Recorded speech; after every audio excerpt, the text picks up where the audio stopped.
అదే RTV app వార్తల్ని క్షణాల్లో చదివే అవకాశం ఉంటుంది. ఒక న్యూస్ పేపర్, ఒక టెలివిజన్ ఛానల్ మీ చేతుల్లో ఎప్పుడు ఉంటాయి. రాజన్న సిరిసిల్ల జిల్లాలో ఉద్రిక్త పరిస్థితి నెలకొంది. ఎల్లారెడ్డిపేట మండలం సింగారం గ్రామ సమీపంలో దర్శావళి గుట్ట వద్ద అక్రమంగా నిర్మిస్తున్నటువంటి దర్గాకు సంబంధించిన కట్టడాలు కూల్చివేయడానికి భారతీయ జనతా పార్టీ కార్యకర్తలు, నేతలు పథకరచన చేశారు. దీన్ని గ్రహించినటువంటి రెవెన్యూ అధికారులు, ఇతర సిబ్బంది అక్రమ కట్టడాలను ఉదయమే కూల్చివేయడం జరిగింది.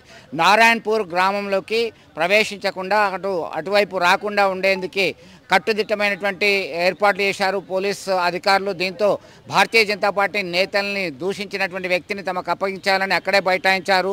అక్కడికి వెళ్లకుండా అడ్డుకున్నారు. పలువురు భారతీయ జనతా పార్టీ నేతల్ని అరెస్ట్ చేసి తరలించడం జరిగింది. అనేక అక్రమాలకు అడ్డగా మారింది.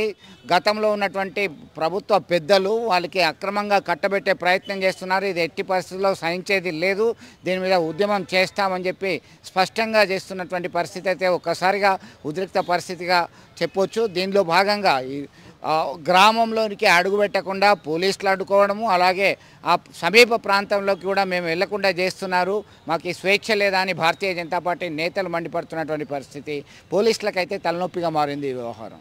మరిన్ని వీడియోస్ కోసం ఛానల్ ని సబ్స్క్రైబ్ చేయండి. లేటెస్ట్ అప్డేట్స్ కోసం వాట్సాప్ ఛానల్ ని ఫాలో చేయండి.